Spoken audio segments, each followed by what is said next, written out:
Hi everyone! So, magme-merienda po ako ng saging saba. And nag-prepare na po ako ng sugar. Kahit wala pong sugar, okay lang po. Kasi matamis naman po yung saging saba. Ayan. Na-open ko na po to. Nakakain ko na po. Nakalimutan ko lang mag-video. Ayan. Natikman ko na po siya ng walang sugar. Pero titikman natin ulit.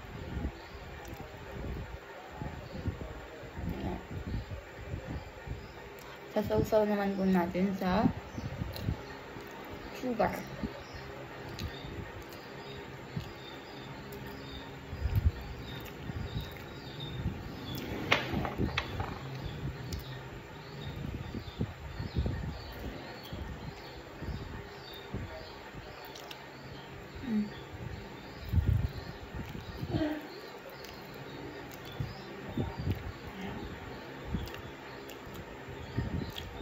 Masarap po siya kahit walang sugar. Pero if gusto nyo po na matamis yung pinakain nyo, lagyan po nyo po siya ng sugar. Ngayon naman po, titikman natin yung coffee jelly na ginawa ko ng isang araw. Tignan natin kung sarap. Alam nyo ba guys, paras kami ng ate ko ng favorite yung coffee jelly kesa sa salad. Mas gusto namin yung coffee jelly kesa sa salad. Yeah. Kaya kapag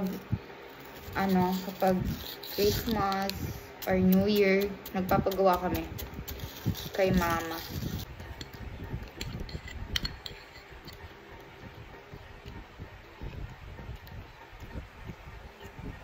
Mas masarap to, yung ginawa ko ngayon, kesa sa ginawa ko nung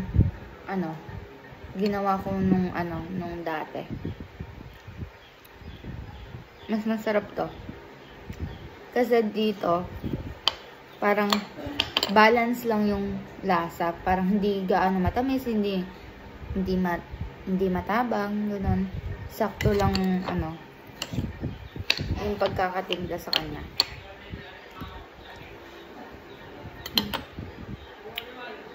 Bye!